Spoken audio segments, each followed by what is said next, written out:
in office for 4 days. And I wanted to come sooner, but actually they had a little problem with getting logistically in here, but I would have been here even sooner. 104 North Carolinians at least have lost their lives. Is that now a fairly firm number, or are they still finding people? You know, what do you think? They're still finding people? Pretty much okay? It's a lot of people. 104 people lost their lives. 73,000 homes were severely damaged or destroyed. And I'll tell you, I've been to a lot of them, and this was like lots of hurricanes in one. I've never seen such damage done by water. And the water came, it was violent, and it left, and there was like nothing left. It's really pretty amazing. At one point, half of the emergency calls to FEMA went unanswered. That's real bad. FEMA was not doing their job. The city of Asheville went without running water for 2 months. A whistleblower testified that some FEMA employees refused to help people who displayed Trump signs on their property. I think that's true, isn't it? I read that. It's not nice. That's not too nice, is it?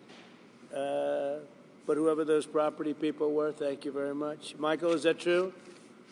That's not good, huh? About the property owners, you put a Trump sign on and they wouldn't help? FEMA. Earlier this year, FEMA kicked 2,000 North Carolinians out of their temporary housing into below freezing temperatures. What was that all about? Is that, you know about that? What happened? Tell me. We had an incompetent administration under Biden, and we had a disaster, and we call it the disaster after the disaster. That was the FEMA response. You've had nothing but disaster since then. It doesn't matter at this point. Biden did a bad job. Some residents still don't have hot water, drinking water, or anything else, and many of them don't have quarters. They don't have anything. They got a stipend for what they lost, and we're going to take care of it. This is totally unacceptable, and I'll be taking strong action to get North Carolina the support that you need to quickly recover and rebuild. We're working on it very hard, and I think if Michael Whatley does half as good a job for North Carolina as he did for my campaign, we'll be very happy. Him and Laura were a very powerful team. So you think you can handle it, Michael? I don't know. I'm not sure, Michael. I think this is maybe in many ways easier, okay? Maybe easier. But you're going to lead the team. Do you want to say who the congressmen are that you want to appoint? Do you want to introduce them? We have Virginia Fox, Chuck Edwards, and Tim Moore, whose districts encompass the area. And they are the districts that were most severely impacted, right? You were affected then, Virginia? Yes, lost my own firefly. Really? No. I'll also be signing an executive order to begin the process of fundamentally reforming and overhauling FEMA, or maybe getting rid of FEMA. I think, frankly, FEMA is not good. I think when you have a problem like this, I think you want to go and, whether it's a Democrat or Republican governor, you want to use your state to fix it and not waste time calling FEMA, and then FEMA gets here and they don't know the area, they've never been to the area, and they want to give you rules that you've never heard about. They want to bring people that aren't as good as the people you already have. And FEMA's turned out to be a disaster. And you could go back a long way. You could go back to Louisiana. You could go back to some of the things that took place in Texas. It turns out to be the state that ends up doing the work. It just complicates it. I think we're going to recommend that FEMA go away. And we pay directly, we pay a percentage to the state. But the state should fix this. If the state did this from the beginning, it would have been a lot better situation. I think you guys agree with that, right? So I just want to say that Asheville, I know it well. It's a great place, so we're going to have it be a great place again. That was the one that was most severely affected. But North Carolina is going to come back bigger, better, stronger than ever before. And you're going to be very thankful. And you've already seen, I know that it really began 4 days ago, but you've already seen more action than you have in the last 3 months. And we're going to get it together. We're informing the Army Corps of Engineers to get going because you have a lot of river breaks and a lot of areas that you're going to need some pretty big work. And they're on their way. They're going to be working much harder than they've been working in the past, and we're going to take care of it. Any questions from the press of any of the congressmen, governor, anybody? Sir, are you going to sign an executive order on FEMA, getting rid of it? Can you say more about signing an executive order to get rid of FEMA, please? FEMA has been a very big disappointment. They cost a tremendous amount of money. It's very bureaucratic, and it's very slow. Other than that, we're very happy with them. Okay, and I think when there's a problem with the state, I think that problem should be taken care of by the state. That's what we have states for. They take care of problems. And a governor can handle something very quickly. You know, one of the things I've noticed, because I've been doing this for a while, and we had a pretty good FEMA, but I also noticed that when they come, they end up in arguments. They're fighting all the time over who does what. It's just not a good system. This system is so beautifully designed over 250 years approximately, you know, and we'll soon be celebrating the 250th year. It's going to be a very big celebration. But it's been designed very well, and we're going to leave it that way. When North Carolina, South Carolina, Florida, Tennessee, when everybody knows the governor of Tennessee, I think, everybody? Do you know everybody here, pretty much? He's I never thought of it, but you're right over the ridge. Right over the hillside. So you're here to help. That's great. The people in this region, including Tennessee, the people of Appalachia, are grateful that you are here and that you haven't forgotten them. And that there are other disasters, but this one was enormous for both North Carolina and Tennessee. So thank you. You know, I've seen a lot of disasters, and when I came here right after, the day after. And when I came here, I couldn't believe it, actually. I couldn't believe the damage. And I've seen a lot of them. This was more like a tornado than it was what we witnessed. So we're going to get it very much taken care of. Good job. That's nice that you came. And so you call it you're right over the ridge, right, Tennessee? Over the ridge, yes. I like Tennessee, too. Let's see, where did I get more votes, Tennessee or North Carolina? I hate to tell you, North Carolina, it was Tennessee. There's one of the counties in this disaster that had 88% for you. So 88%, yeah. No, it's the people are just incredible people. Yeah. So, do you have any questions, press? Yes, Mr. President, you talked about conditions being placed on aid to California, voter ID, and the like. Are there any conditions that you're going to put on aid to North Carolina? We're going to do a lot for North Carolina. You know, they've been very slow. I don't know why it's been so bad. This has been one of the worst I've seen. Katrina, of course, you know, was something that obviously that was a long time ago. That was not good. But this has been very slow. I don't know if that was for political reasons because they lost the state. You know, Biden lost the state. Maybe he felt he doesn't care. Maybe there were other reasons. I don't know. But this has been very slow. By any standard, this has been very slow. And we're gonna make up for lost time. No conditions. You're going to push for aid. Well, in California, I have a condition. In California, we want them to have voter ID so the people have a voice, because right now the people don't have a voice because you don't know who's voting, and it's very corrupt. And we also want them to release the water. If they released the water, they wouldn't have had a problem. If they released the water when I told them to, because I told them to do it 7 years ago, if they would have done it, you wouldn't have had the problem that you had. You might not have even had a fire. So, but here I don't have that. It's a different thing. You got hit by a storm. The people are incredible. They worked really well. Franklin was fantastic, and other groups. By the way, other groups came in that were also fantastic, and other states came in. Tennessee and a couple of others came in, and they really helped. That's the way it's supposed to be. No, this is a different kind of a thing. About what? Have you decided how much funding you would allocate for disaster relief? I haven't. I have to see what it is.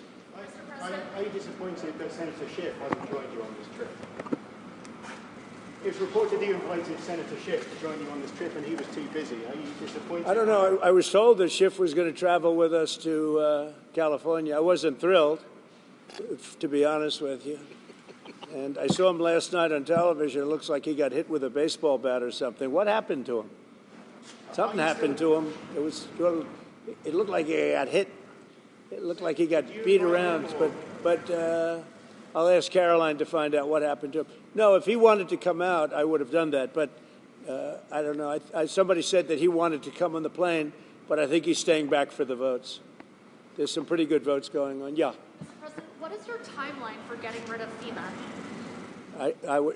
For this one, for this one? You just talked about possibly getting rid of FEMA. What timeline are you looking at, and how would you do that? Well, we're looking here. Here you're talking about. To start, we're going to start immediately, timeline. And to finish, it's going to be a period of time. You know, people are also rebuilding their houses. How long does it take to build a house, right? It takes some time. And I want them to build houses bigger, better, nicer than they had before, so they can have, at least they get something out of this disaster. This was a real disaster. No, timeline will be fast. In terms of infrastructure, I think very fast. I want to thank Elon, because Elon was able to get us communication systems, as you know, Starlink.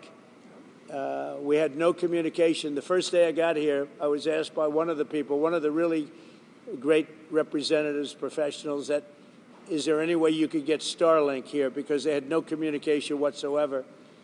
And I called up Elon Musk, and he had, you know, hundreds of units brought here, like brought immediately. And it's hard to get. They couldn't get them before. And that made a lot of difference. I think it saved a lot of lives, actually. Yeah. Infrastructure-wise, we'll do it quickly. Sir, can you just talk about how long you think it might take to get rid of FEMA? What's the timeline on that, if you're going to roll it back? Yeah, I would say, look, as far as I'm concerned, I'm not really thinking about FEMA right now here. I'm thinking about Michael Watley, and I'm thinking about the 3 Congress people that you just heard from, and also the other people in Congress, and they'll be working with the governor. They'll be working with the governor, so that's what I see. Change the subject real quickly. The Laken Riley Act was signed by Speaker Johnson yesterday. Right. When do you anticipate to sign that into Well, office? we're honored by that. Laken Riley, I was there at the time, and we had a big meeting with the parents right after that horrible thing took place. And we have an act. You all know what that act represents. And it was a bipartisan bill. Many Democrats signed onto it. That's something that is a tribute to Laken, a beautiful young lady who was killed viciously by an illegal alien. And we passed a very powerful bill, and it was just approved, and we'll have a ceremony sometime very shortly. I'll be signing it. In other words, if you're asking, I will definitely be signing it. Okay? Yeah. Mr. President, the security detail for Anthony Fauci was terminated last night, and I'm wondering if you have any comment on that. About what? The security detail for Anthony Fauci was terminated last night, sir. Do you have a comment? No, I think, you know, when you work for government, at some point your security detail comes off. And, you know, you can't have them forever. So I think it's very standard. If it would be for somebody else, you wouldn't be asking the question. The question is very fair.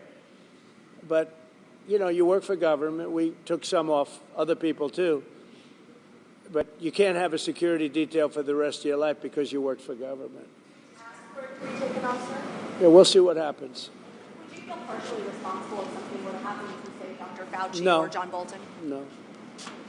You know, they all made a lot of money. They can hire their own security, too. All the people you're talking about, they can go out. I can give them some good numbers of very good security people. They can hire their own security. They all made a lot of money. Fauci made a lot of money. They all did. So if they, you know, felt that strongly, I think that certainly I would not take responsibility. North Carolina is a state that relies on trade and manufacturing. Are you going to have an announcement on new tariffs coming soon? Is there a timeline now? Yeah, the tariffs are going to make our country rich. We're going to be a rich, rich country very soon. Tariffs are going to make it rich, and competence. We have common sense, competence, and tariffs. The word tariff is one of the most beautiful words in the dictionary. Now, Jonathan Reynolds, the business secretary of the United Kingdom, said that there's an even trade between the U.S. and the UK, so they shouldn't have tariffs. Does trade imbalances or a balanced trade affect tariffs and your decisions? Yeah, unbalanced and balance, and also deficits. Like with Canada, we lose $200 billion a year with Canada. That's because we allow them to make cars. We allow them to take lumber. We don't need their cars. We don't need their lumber. We don't need their food products because we make the same products right on the other side of the border. It's sort of crazy. So we've just allowed that, you know, bad management has allowed it over the last 4 years in particular to become very imbalanced. And I said I call him Governor Trudeau, but he's Prime Minister Trudeau when he was Prime Minister. I asked him, why would we do that? Why? And he was unable to give me an answer. He said, I don't know. And I said, do you think it's fair that we're paying $200 billion to keep Canada going? And what would happen, I asked him, what would happen if we didn't do that, if we didn't subsidize Canada? He said, we'd be a failed nation. And I said, then you should be a state. Because why are we paying all of that money to Canada when, you know, we could use it ourselves, right? So we take care of their military. You know, we're going to order about 40 Coast Guard big icebreakers, big ones. And all of a sudden, Canada wants a piece of the deal. They say, why are we doing that? I mean, I like doing that if they're a state, but I don't like doing that if they're a nation. Also, they've been very nasty to us on trade. Historically, Canada has been very, very bad to us, very unfair to us on trade. So we'll see how it all works out. So, the United Kingdom I might would be in a love better to see spot. Canada be the 51st state. The Canadian citizens, if that happened, would get a very big tax cut, tremendous tax cut, because they're very highly taxed. And you wouldn't have to worry about military. You wouldn't have to worry about many of the things. You'd have better health coverage. You'd have much better health coverage. So I think the people of Canada would like it, you know, if it's explained. But just to start off, they'd have a massive tax cut, and they'd have a lot more business, because then we'd let business go to Canada routinely, and there'd be no tariffs. You know, if we did that, there'd be no tariffs. So the United Kingdom might be in a better spot then. Reverend Franklin Graham has been a great asset to the state. Talk a little bit about the way the Samaritan Purse has helped North Carolina. Yeah, say once again, the first Reverend Franklin Graham has been a big part of Samaritan Purse and their aid to North Carolina. I just want to get your thoughts Well, on that. Franklin Graham has been a big asset to the state. His father was a big asset to the state, to the country, both of them. I just think this. I think Franklin and other people that are doing what Franklin have done, but, you know, I've known Franklin so long. He was at the inauguration. He made a speech, beautiful prayer. He does a great job. And we made a big donation, and it was money well spent. Sometimes you make donations, it's not well spent. He's done a great job here. He's done a really great job. So I want to thank you. We're going to the site now, and one of the sites, and I think for those that haven't seen it, you won't even believe it. But not enough work was done. We'll get it done fast. And I can speak for the Republican congressman. We're going to knock it out, right? We're going to knock it out. And I think we take it very personally, because North Carolina was very unfairly treated. Very, very unfairly treated. And it was obvious. It was too obvious. And we're going to make up for lost time. So thank you to the people of North Carolina. Thank you, everybody.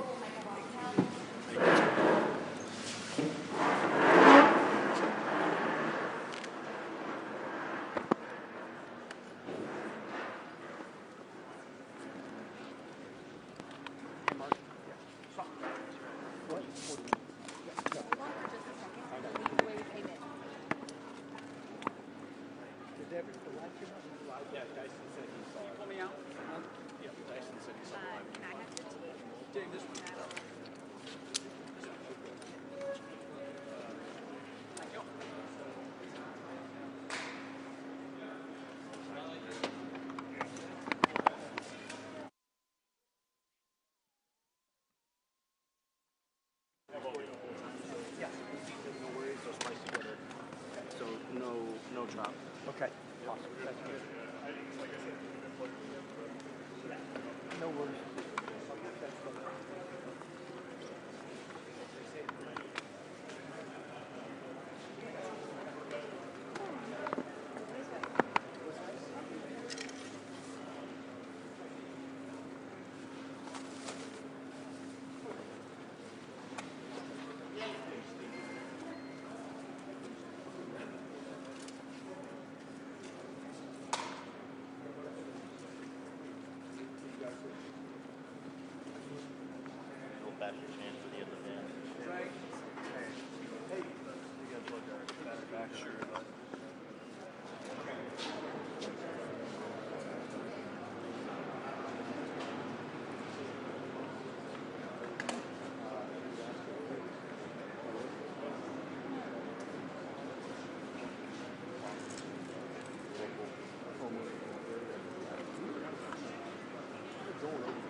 Because they're running 2 cameras, this one is in the spot. Okay.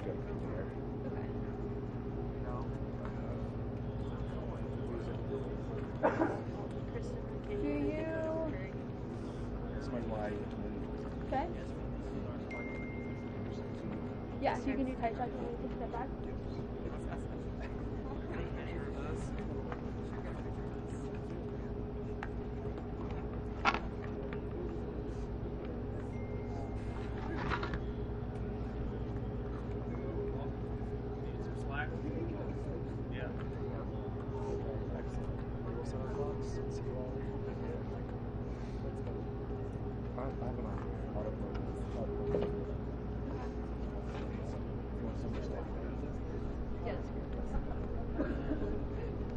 Okay, great. Thank you.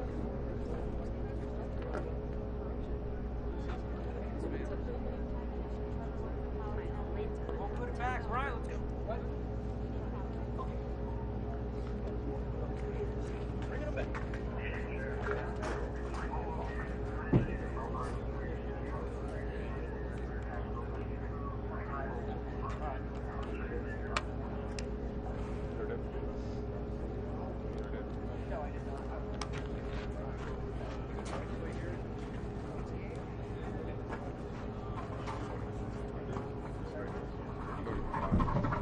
Oh, yeah.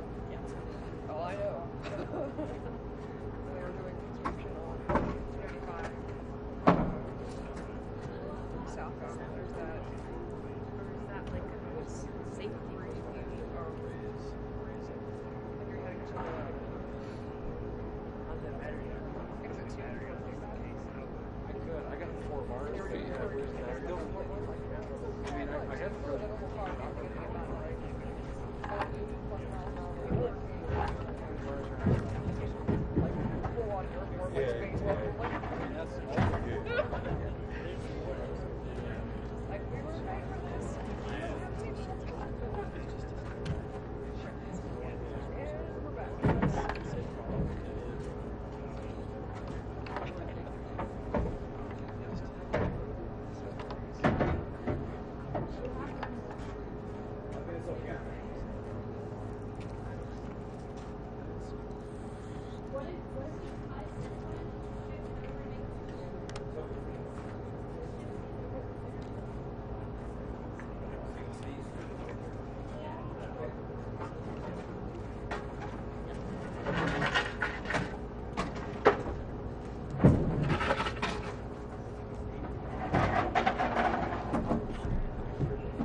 folks, just know that the motorcade's going to be pulling up very close to where we're contained. So just for safety reasons, just make sure, that's why we kind of taped you guys in.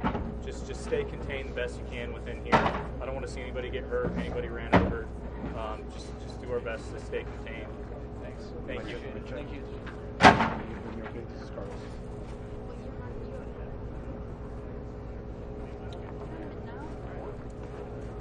Tell us if you want. Do we need sound check? Sound check, we good or? Good on sound check. Good on audio? You want sound check? Ryan?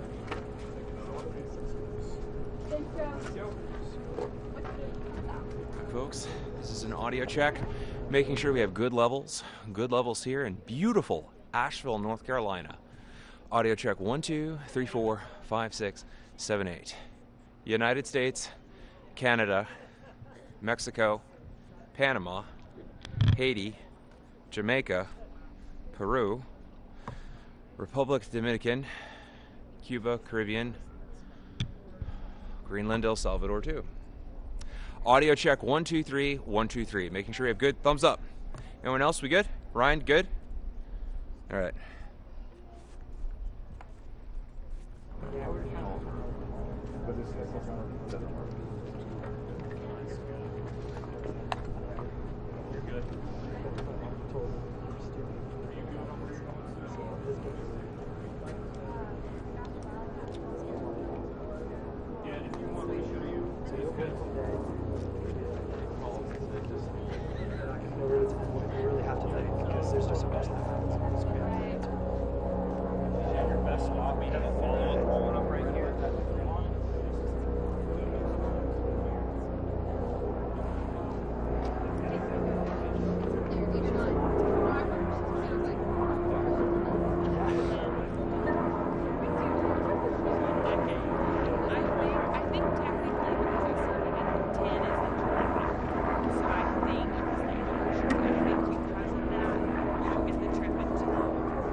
Are you untied or what?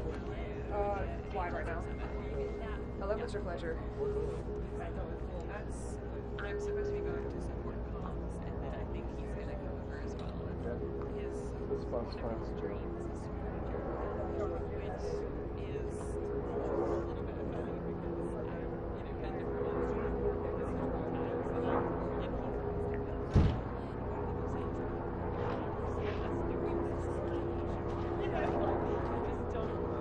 Okay, sounds good.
Actually, I might have got it.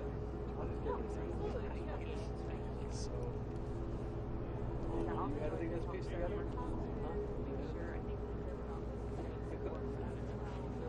Is that still the plan? Yeah. I was just actually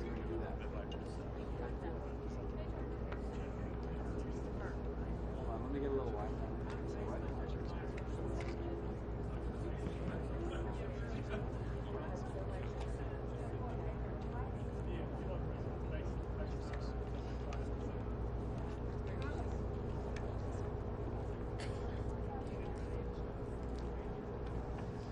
That's cute. Did you get that? Yeah, I didn't get any. I gotta get Chris's. Hold on. If I don't get Chris's shot, he will never forget.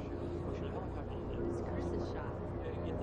He wants. No, I can't get any closer than that. But it's 4K, so you can probably.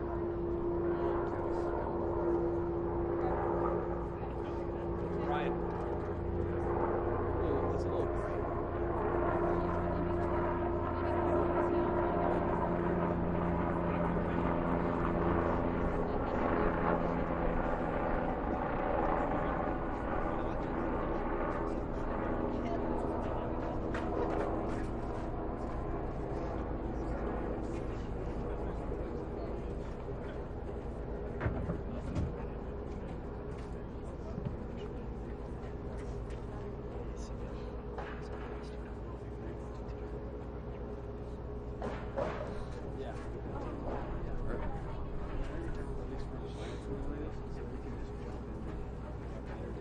Yes, sir.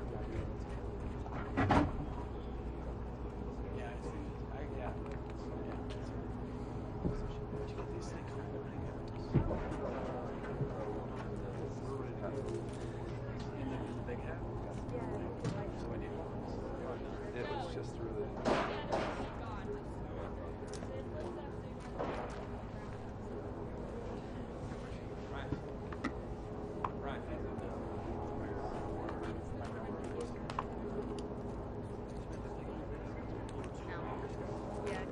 Yeah, we did. It's okay, it doesn't matter. Unless you want to forget the bill. I think they ran out. I heard they did one extra. It's all right.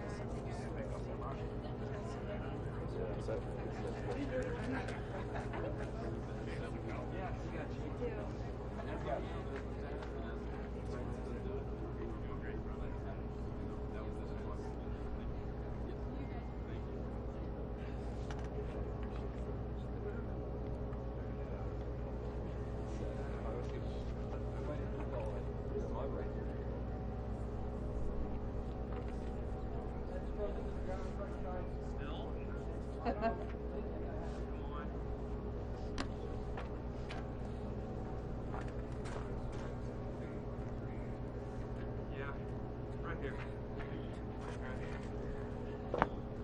Hey, don't be surprised if halfback doesn't block that a little bit.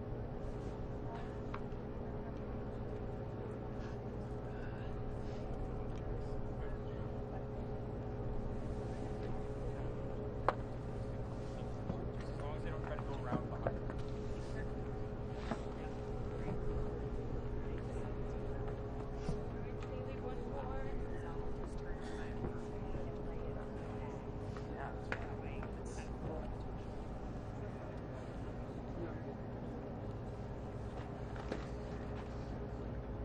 Are you guys ready?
feeling like I could have been picking my nose or something. World WLOS right now.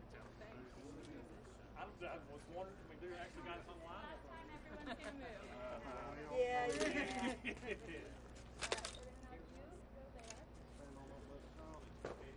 Yes, sir. Step back.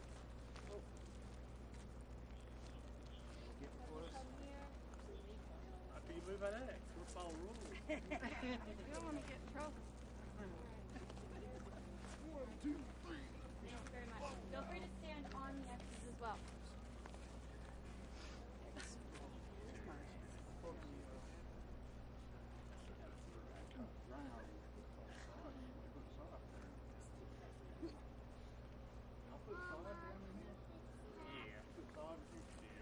It didn't work.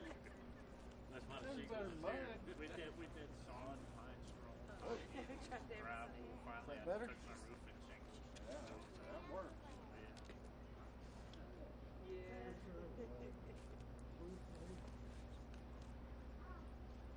you. It's okay.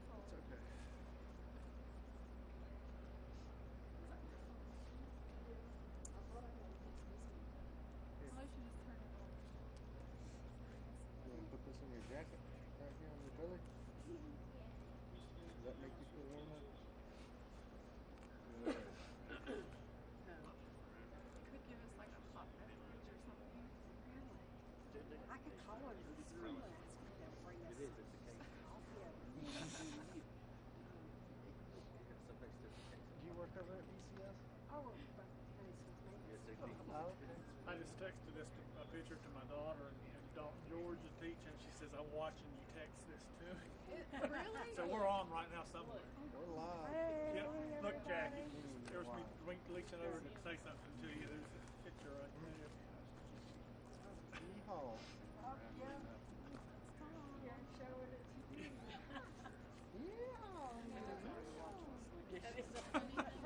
So my daughter said she's, "I'm watching you send me this text."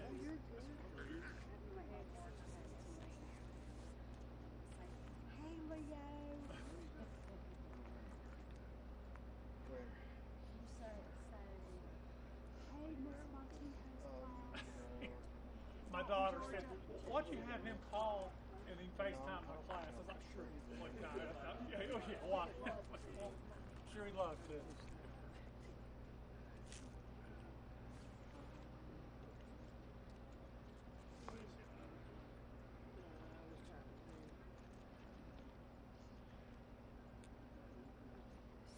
Check out the fire truck.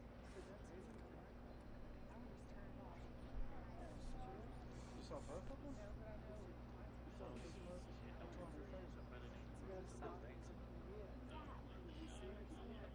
Were the people on it? Or the,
your bag. point. Is that for her? Okay. Yeah, you can move it. Yeah, do you mind if I just move it over here? Yeah, that's fine. Thank you. It'll still fall down. Thank you. Through the air side.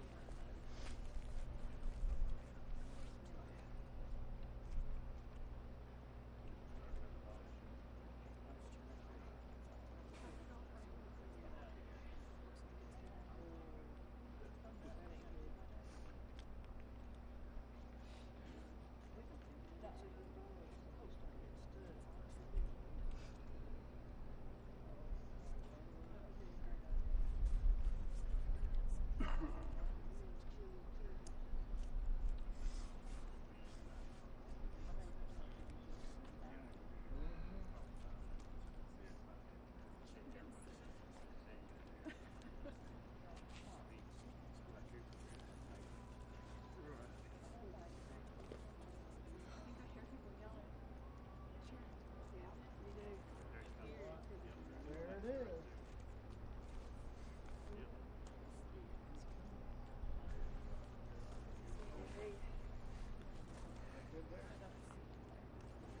Right like that. Get on your X, you're gonna get pulled. Troublemaker. Yeah. Move behind me. So yours is on that corner. Can't do that 'cause I got my coach.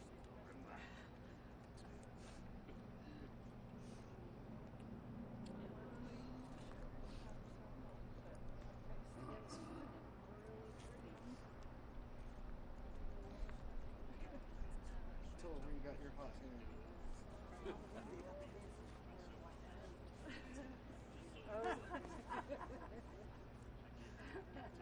That's funny.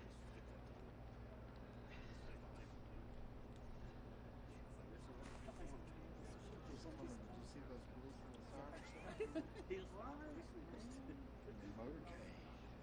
Remember when Judy Hampton? Yeah. Energy.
Só ser medium.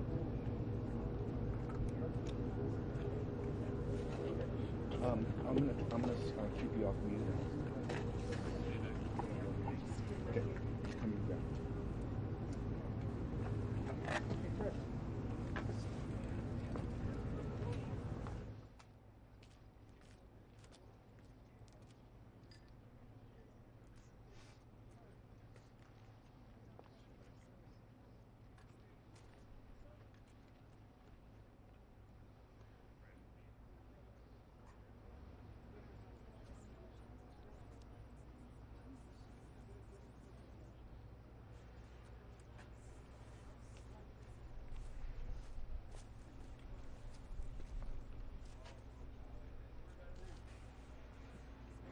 He's here. He can't do much.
It's a great honor to be here with these people today that have suffered so much. And to lose everything you have, and you just wonder what you're going to do and where you're going to go. And we just thank God, and I want to say thank God that He's given us the resources to be able to help. And a lot of people have helped, and not just Samaritan's Purse, but there's been many different organizations and volunteers that have just come to Western North Carolina and East Tennessee to help. I grew up, this is my backyard, I grew up about 8 miles or so from here. And went to high school right down the road, about a mile down the road. And so this is home to me. But we've got a family today. We've got the West family. This is their house. So we're here today to show the president just a little bit of the damage and the problems that the people of Western North Carolina are facing. So, Mr. President, thank you for what you have done for Western North Carolina. Thank you for coming again to see. Thank you, your son Don Jr., he came with us twice. And so they've taken a real interest. And this isn't a politician coming down here looking for votes. This is a man who wants to do something, who wants to see some changes, who wants to make life better for you. So thank you. And Melania, thank you so much for coming. It's an honor to have you here with us. So, Mr. President, please. Thank you very much, Franklin. Thank you. All right, good man. He's done a great job, fantastic job. And we've come to North Carolina with a simple message for all the people of this region who are hit so hard by Hurricane Helene. And that message is very simple. You are not forgotten any longer. You were treated very badly by the previous administration. And I'm here after a few days of the administration. We're going to California, Los Angeles. They got hit hard, as you know. A lot of that could have been prevented, I think, if they had water, which they had plenty of, but they didn't use it. But I'm going there, and it was set up to go there. They said, well, what about North Carolina? They said, well, what would you? I said, I have to stop there first. I'm stopping in North Carolina. So we made the stop, and I feel very good. You're represented by some great people, great congressmen are with us, and we're going to get involved with them. And Michael Whatley is here, who is the head of the Republican Party. He worked with Laura Trump to take us through to a tremendous victory. One of the, as the media says, one of the most consequential presidential elections ever. They say in 129 years, whatever that may mean. But whatever it is, it was a great election we had, and we won your state. All 3 times we won your state. And all 3 primaries we won your state. So we won it 6 times, I guess, Mr. Congressman. And it's a great place. And I wanted to come here. And before I went anywhere, frankly, in the campaign, I promised that I'd come back to Western North Carolina to help the people of the state. And today, here I am to deliver on that promise. And we have a lot of things in mind. And we're getting the Army Corps of Engineers all set. You need your riverbanks fixed. You need a lot of roads fixed. And we're going to get it done in rapid time. And I've asked Susie Wiles and all of my people to start calling up, get the Corps ready, and they're going to get ready to go. I don't know what it is. I don't know what took so long for the other administration. But remember, I wasn't here for the first 4 months or 3 months, whatever it may be. See, we can only start as of essentially 1 or 2 days ago, and we've made a lot of progress over the last couple of days, Michael. I understand we're going to get you the resources you need and the support that you deserve, and we'll be at your side through every step of the rebuilding, and no American is going to be left behind. The people that I just met are so great, and the people that own that house is going to be very beautiful in a little while. And who knows, if Franklin decides, maybe he'll rip it down and build him a new one, because sometimes you can do that just as easily, but we're going to take care of the people. I want to thank our great First Lady for coming today. She really wanted to be here. She said, no, I want to go. And, she sees what happened, and she felt very badly, and she wanted to go. And we're then going out together to Los Angeles, but she wanted to be in North Carolina. She saw what happened. She has a feeling like I do for North Carolina. So thanks as well to a great gentleman, Franklin Graham, and his father, Billy Graham. I used to go with my father to Yankee Stadium and places to watch his father preach. And he was some preacher. You got good stock. You come from the ultimate genes, I can tell you. But he was really something. And Franklin, though, has done so much, and his father's looking down on him right now. I guarantee for a long time he's been looking down on Franklin, saying, I'm very proud of you, son. He really is, because what Franklin's done with Samaritan's Purse is incredible. They told me just yesterday that Samaritan's Purse has been great, but the FEMA people sort of left you high and dry, but we're going to change that around. We're not happy with FEMA. as well as all of the representatives. You have great representatives here. Chuck Edwards, who's here someplace. Where's Chuck? Where's Chuck? Chuck. Tim Moore. Tim, thank you, Tim. Great job, too, both of you guys. Virginia Fox, a power. She's a power, that one. Don't ever have her as your enemy. It's not good. It's not healthy. Pat Harrigan. Good job, Pat. Addison McDowell. These guys were just here, just put in, and they're doing a fantastic job. Addison, thank you very much. Great. Mark Harris. Thank you, Mark. Thank you, Mark. Brad Knott. Thank you, Brad. Greg Murphy. Fantastic guy, my friend for a long time now, right? And the RNC chairman, Michael Watley, who really, as I said, brought us to a great victory with Laura, the chairman of the party, the whole Republican. I took Michael Watley from North Carolina because he did the best job and put him in charge of everything, and the job they did together was incredible. Last September, Hurricane Helene became one of the deadliest natural disasters in modern American history. Rainfall rose to far more than 30 inches, which is lethal, unleashing unprecedented devastation throughout western North Carolina and many other states, as you know, but you got hit the hardest. The highest responsibility and deepest obligation of the American government is to protect its people, and that's never truer than in times of emergency like this. Unfortunately, our government failed you, but it wasn't the Trump government. It was a government run by Biden. What a terrible situation. But our government failed the people of North Carolina in this horrible crisis. For 2 months, Asheville lacked running water, and even today, some North Carolinians can't take a hot water shower. They can't drink water. They don't know where to get it. It's delivered to them by some, or they just go out and somehow find some.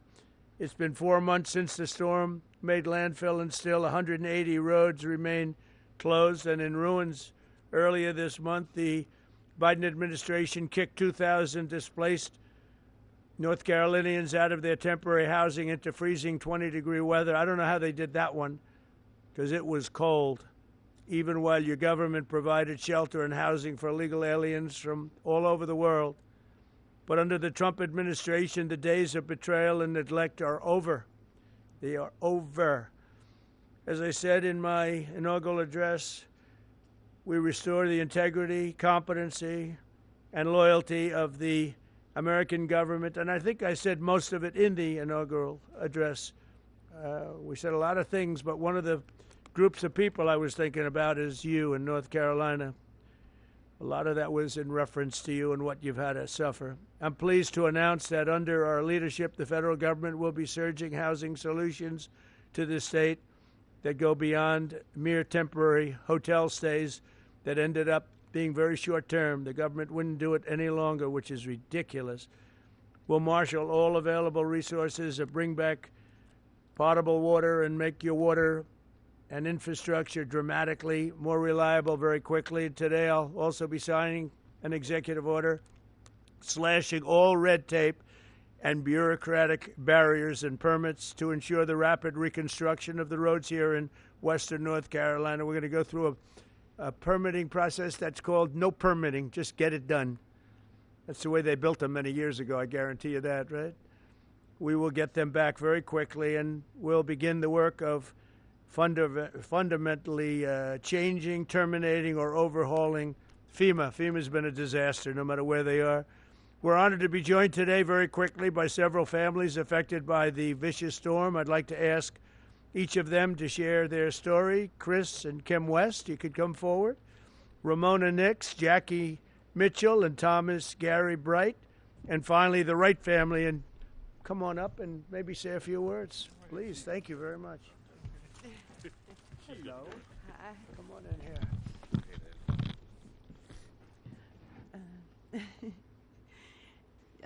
Whenever it started, we started moving our vehicles to the top of the road, and by the time we got the vehicles moved, the water had already hit our ankles in the house.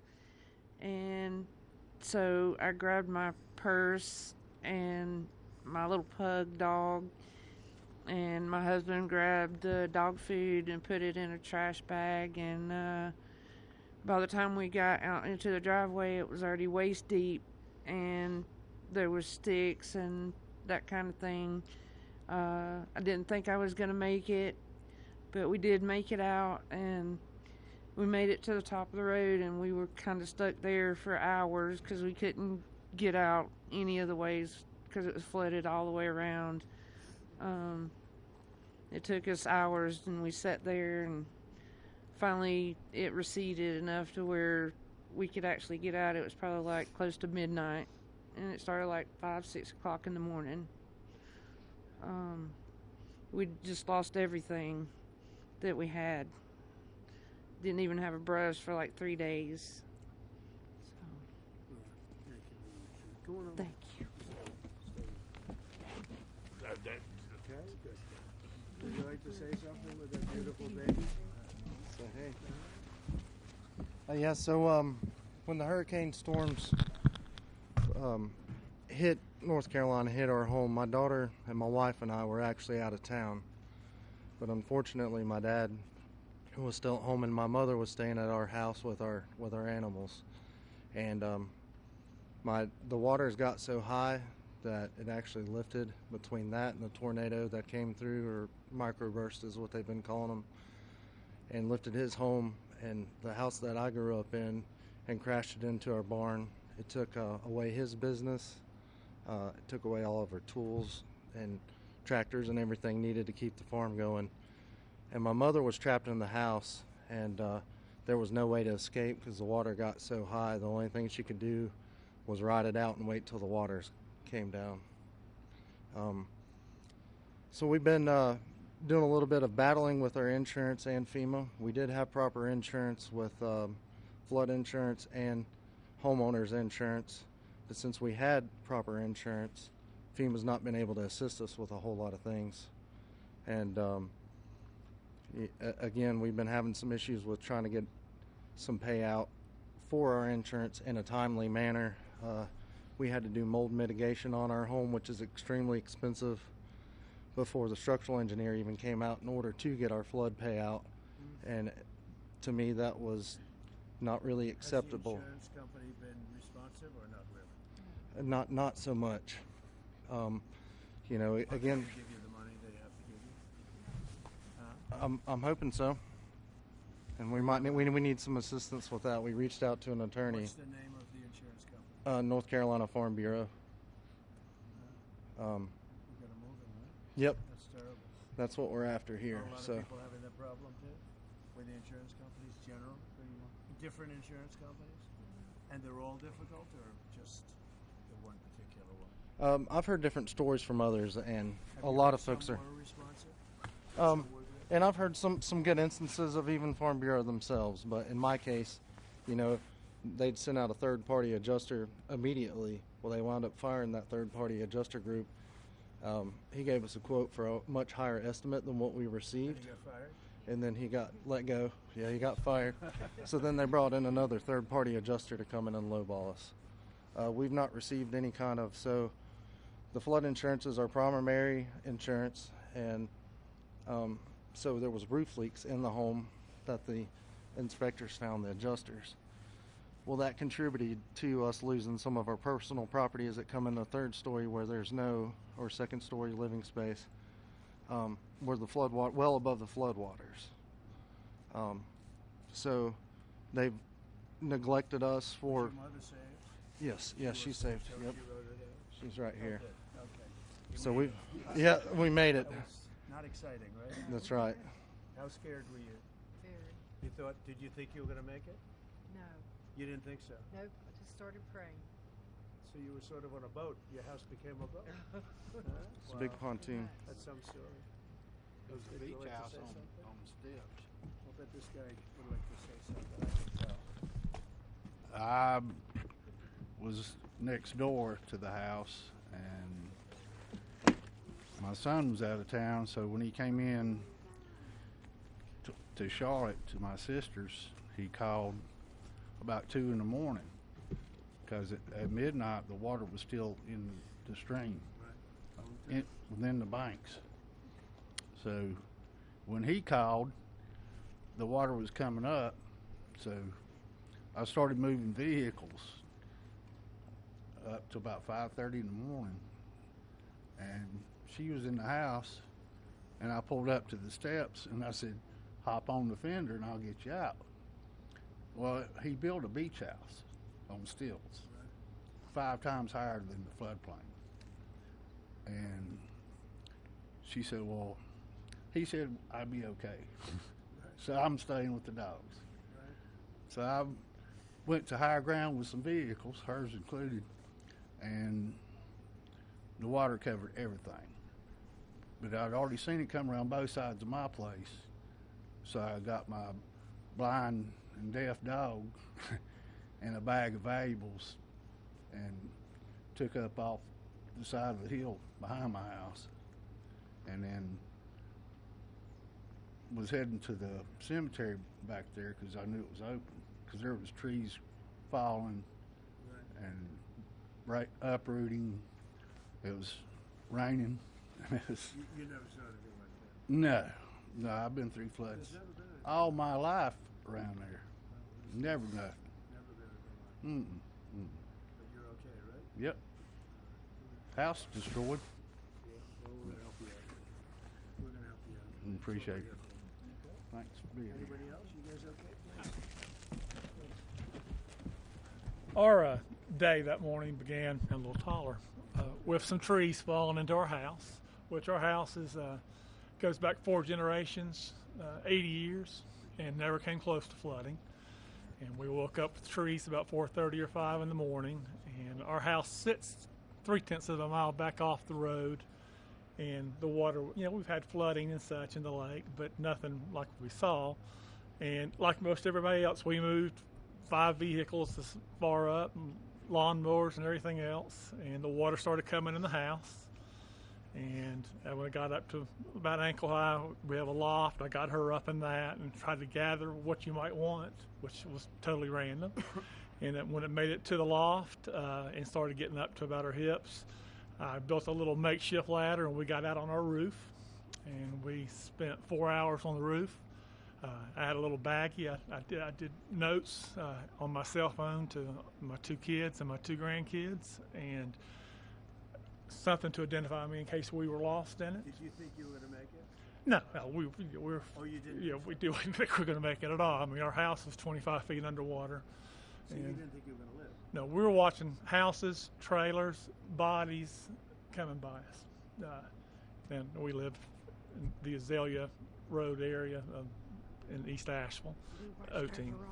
Yeah, we watched our garage float by. You just lift up. Yeah. But, we got to a point where it crested about 4 feet up on the roof.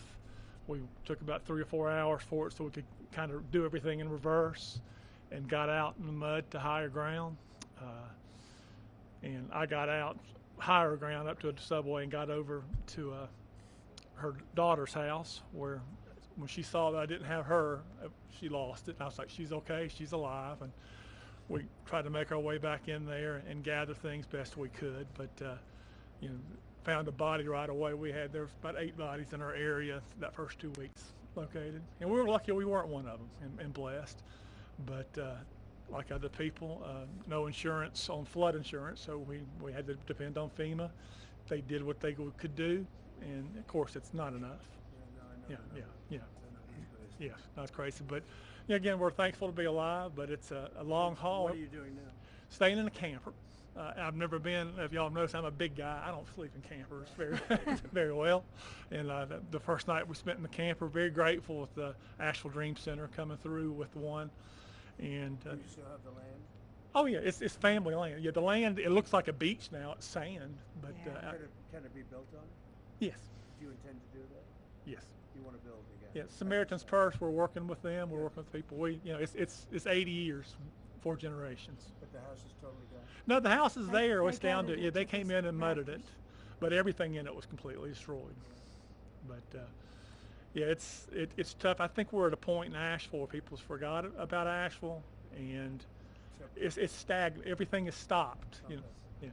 Thank you, sir. Appreciate that. Thank you, Jack. Thank you.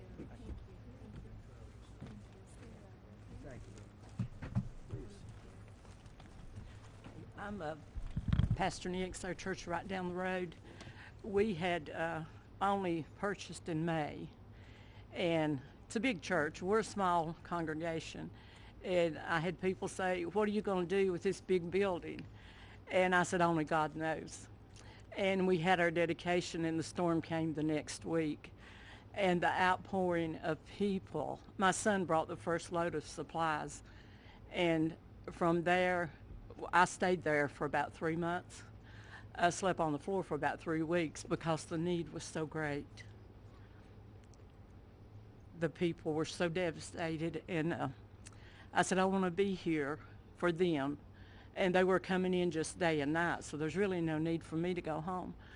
But we had people from Kentucky, Tennessee, Texas, Indiana, Oklahoma, people from all over. We have not received any help, like from the government or anything.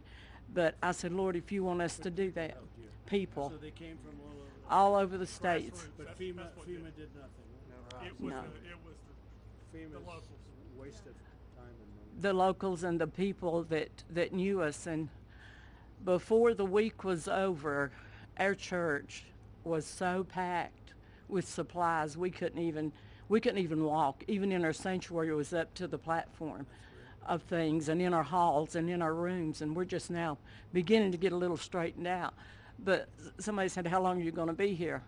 I said, I'm going to be here through the winter and even on, if possible, because when you meet people that's been through the struggle, I had a little lady come up, and I said, can we do anything special for you? And she said, I don't want to be selfish, but said, could I have a cup of coffee? And I handed her that coffee, and she stood there, and tears just poured. She said, you don't realize how important the little things. It's not the big things in life that we have, but it's the little things, and knowing that God is our source. I don't look to man. I don't have to have a lot of things. I had trees, about 20 trees down in my yard, but that didn't really matter. Doesn't matter, because the needs of the people is what I want to be there for. God is good. He's very good. And my daughter now, her house is really in bad shape, and I'll let her tell you about that. But thank you, President. This is our president. We appreciate you so much. I live out in the Fairview area of North Carolina, and near the Back Cave, Lake Lure area. And our area was hit. It was hit really hard. I was home alone, and my husband had stayed in town because we take care of a little lady that's 98 years old, and she lives out in the woods by herself. And I said, just stay with her and make sure that she's okay. And I got up the next morning, and my first thought was, I want to go see what our road and bridge looks like. So as I was making it down to the road and the bridge, there was no road and bridge. And so, here we are, we're like at a little island, we can't access the main road or anything. And then the fire department came by the next day and said that they were evacuating me and my neighbor because a landslide was going to come. And they told me to get my stuff and get ready. And so while I was getting my stuff and getting ready, there was a knock at the door, so I thought it was the fireman. And I went to the door, and there stood my 21-year-old son. His name's Nathan, and he had drove as far as he could to get to me, but he hiked 5 miles, and it took him a really long time. And he got there, and he said, Mom, grab a bag, we gotta go. And I said, son, there's no way I can hike out of here. And he's like, no. He said, we gotta go. So we started hiking out, and I seen one of my neighbors who, she had no clothes on. Her skin was like chunked up. It was just, she was blue. She had been in the waters, and where she had went, or I don't know, but horrific is just all I can say. But then as me and my son hiked on out, we went through where this place, we call it Craigtown, but there were like a lot of family members there that passed away, like 11 of them, and there were people out everywhere looking for their loved ones, and there were dead bodies. My son's like, Mom, you're gonna see things you don't want to see. And so anyway, we got through all that, but I stayed at our church in our sound booth. My husband and I, we just slept up in the sound booth for a couple of months because we didn't have power or anything for about 2 months out there. And then we have went back. I've been fighting with FEMA since day one. Our community, there's like 32 homes. We don't have a road and a bridge. We're driving through our neighbor's property. You know, I went to EMS and I said, look, my concern is if we have a fire or we have an emergency out here, you're not going to get to us. You can't get those big trucks up here. And I've called and called and called FEMA, and you know, I said this happened on September 27th. That's 4 months ago. Well, for us today is still September 27th. You know, we haven't had help. And so when I talk to FEMA, I'm explaining the road and the bridge, and they send me a letter that tells me to basically fix it and send in my receipts, and they'll refund me some money. I'm looking at a road and bridge that honestly, the bridge itself is probably going to be $300,000, and the road could be close to that also, because we have to have, the community has to have big boulders brought in. We're not a rich community. We can't fix it ourselves. You know, it's just, and as far as like house repairs, I'm still pending. I can't get money from FEMA until I fix the road and bridge and send in my proof that it's fixed and everything. It's just, it's been a nightmare, and I totally feel like that we have been forgotten. If it had not been for our fellow American citizens who stepped up to help us, I don't know what we would have done. I have 5 neighbors around me who completely lost everything. You know, I have damage to my house, and I don't feel entitled. I'm embarrassed to even say I need help, because, you know, and sometimes there's even that survivor's guilt is what they're calling it, but you feel guilty to even be alive sometimes. You know, when you look around, you see your neighbors that are gone, and it's just, you know, we need help. I wrote a letter to send to Congress. You know, I don't understand what's going on. If we can't get FEMA help, then will you guys help us? Will you step up and be our fellow citizen? Will you step up and be our neighbor and send us something? Help us get our community back. I could go on. It's just I don't know, it's just heartbreaking. I appreciate you. Good daughter you have, huh? Good daughter. Take care of Mom. And your son must be great. My son is great. No, he sounds like a real leader and smart. He really is. To hike in. How would you have been if he didn't come and get you?